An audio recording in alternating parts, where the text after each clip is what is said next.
প্রিয় দর্শক, আসসালামু আলাইকুম। সবাই কেমন আছেন?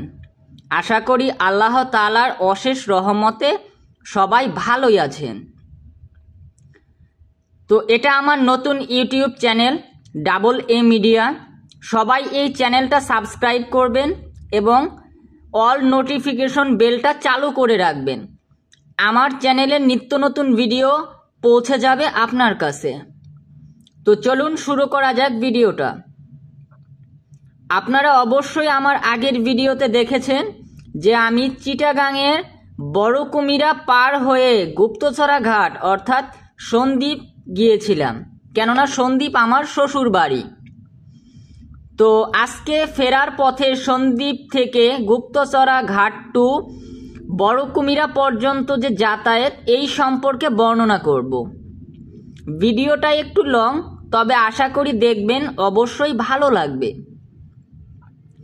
তো গাইস, আপনারা যেটা দেখতে পারতেছেন এটা হচ্ছে সন্দ্বীপের গুপ্তছড়া ঘাট, অর্থাৎ সন্দ্বীপের পাশে যে শিবঘাট আছে সেটাকে বলে গুপ্তছড়া শিবঘাট। তো এখন আমরা যখন এখানে এসেছি তখন আনুমানিক বেলা 12টা বাজে, যার কারণে জোয়ার ভাটা চলে গেছে, অর্থাৎ জোয়ারের পানি চলে গিয়ে ভাটায় পরিণত হয়েছে।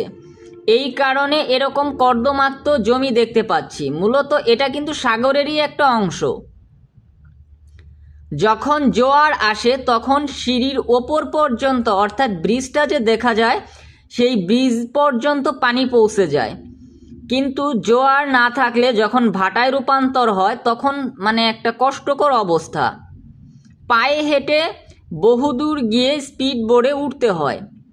তো আপনারা ভিডিওতে দেখতে পাচ্ছেন আমার বাবা ব্যাক কান্দে, তো আমার মাও আছে, ভিডিওতে দেখা যাবে।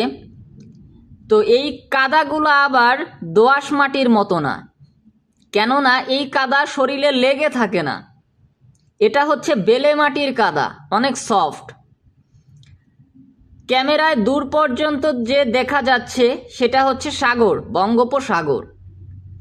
এই বঙ্গোপসাগরের তীরেই সন্দ্বীপ, আর এই গুপ্তছড়া ঘাটটা একদম সাগরের পাড়েই। তো আমরা ধীরে ধীরে সাগরের পাড়ে যাচ্ছি, স্পিড বোর্ডে উঠব। বড় কুমিরা থেকে সন্দ্বীপ অর্থাৎ গুপ্তছড়া ঘাট, আর গুপ্তছড়া থেকে বড় কুমিরা 250 টাকা করে লাগে একজনের স্পিড বোট ভাড়া। এটা আমার কাছে একটু অতিরিক্তই মনে হয়েছে, কারণ আমি লঞ্চ বা স্টিমারে উঠি নাই, তাই ভাড়াটা জানি না। যতটুকু জানলাম যে স্পিড বোর্ডের ভাড়া একজন 40 মিনিটে 250 টাকা।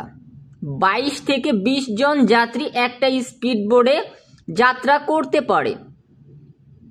আমরা যখন এখানে আসি এই ফার্স্ট টাইম, তো সাগর খুব উত্তাল ছিল, ওয়েদারও খুব খারাপ ছিল, পর্যাপ্ত বৃষ্টি। এক কথায় বলতে গেলে যারা হার্ট দুর্বলের রোগী, হার্ট দুর্বল, তারা বৃষ্টির সিজনে এই সন্দ্বীপে না আসাই বেটার। অর্থাৎ এখানে যে ঢেউ হয় এবং স্পিড বোর্ডের যে একটা ঝাঁকি, 2 থেকে 3 ফুট উপরে উঠে যে একটা ঝাঁকি দেয়, এই ঝাঁকিটা হার্ট দুর্বল রোগীরা সহ্য করতে পারবে না। কেননা আমার মতো একটা সাহসী মানুষই এখানে এসে হিমশিম খেয়ে গিয়েছিলাম, তবুও নিজেকে শক্ত করছি। আর ওয়েদারটা এত খারাপ ছিল, আপনারা দেখতে পাচ্ছেন যে গুড়ি গুড়ি বৃষ্টি হচ্ছে। এটা যখন আমরা মাঝ সমুদ্রে যাব তখন আরো তীব্র বৃষ্টি হয়। এমন এক অবস্থারে ভাই, এই ওয়েদারে পর্যাপ্ত বৃষ্টি, পুরো শরীর, আমার ল্যাপটপের ব্যাগ, ল্যাপটপ সহ আমার ফোন সব কিছু ভিজে গিয়েছিল। সাগরের এপার থেকে বড় কুমিরা গিয়ে আমার আবার ড্রেস চেঞ্জ করতে হয়, এত কষ্ট। আর আমি যতটুকু মনে করি সন্দ্বীপে শীতের দিন যাওয়াটাই বেটার, কারণ শীতের দিনে বৃষ্টি থাকে না, ওয়েদারটা ঠান্ডা থাকে এবং সাগরও শান্ত থাকে। সাগর উত্তাল হলে স্পিডবোট যাত্রাটা বন্ধ করে দেয়, তখন শিপ আছে, লঞ্চ আছে, স্টিমার আছে, এই সবে যাতায়াত করতে হয়। কিন্তু স্পিড বোট আসলে এটা একটা রোমান্টিক একটা যাত্রা। স্পিড বোটে অনেকটাই ভালো লাগে, যেটা নর্মালভাবে মানে শিপে যদি উঠতাম, স্টিমারে যদি উঠতাম, এতটা বেটার ফিল করতাম না। আর সাগরের উত্তাল ঢেউ, সেটার সাথে বিপরীতে লড়ে যখন স্পিড বোট সামনে যায়, জাস্ট অস্থির। কিন্তু এটা হার্ট যাদের দুর্বল, তারা এটা সহ্য করতে পারবে না। তো কথা বলতে বলতে আমরা চলে এলাম বড় কুমিরায়। এটা হচ্ছে বড় কুমিরা ফেরিঘাট। দূরে যে দেখা যাইতেছে সেটা হলো শিপ, অর্থাৎ শিপঘাট। তো এখানেও মানে জোয়ার চলে যাওয়ার কারণে ব্রিজটা জেগে গিয়েছে এবং এখান থেকে পানি সরে যাওয়ার কারণে হেঁটে ব্রিজে উঠতে হবে। তো আমরা হেঁটে হেঁটে ব্রিজে উঠব। তারপর আস্তে আস্তে আমরা যাত্রা করব ছোট কুমিরার দিকে। চিটাগাং রুটে সীতাকুণ্ডের পরে দুইটা কুমিরা পাবেন আপনারা, একটা হচ্ছে ছোট কুমিরা, একটা বড় কুমিরা। যারা সন্দ্বীপে আসতে চান তাদেরকে বলতেছি, আপনারা ছোট কুমিরা নামবেন না, সরাসরি আইসা বড় কুমিরা অর্থাৎ পাহাড়তলির যে ব্রিজটা, পাহাড়তলিতে আইসা নামবেন। সেই ব্রিজের উপরে নামলে নিচ দিকে সিঁড়িওয়ালা একটা রাস্তা আছে, সেই রাস্তা দিয়ে আপনি অটো সিএনজি যোগে সরাসরি বড় কুমিরায় আসতে পারবেন এবং এখানে কোনো প্যারা নাই। তো আমরা বড় কুমিরা থেকে রওনা হলাম বাস কাউন্টারের দিকে। আর ফেরার পথে আপনি বড় কুমিরায় কোনো কাউন্টার পাবেন না, আর যা পাবেন তারা সব ফ্রড, ভুয়া।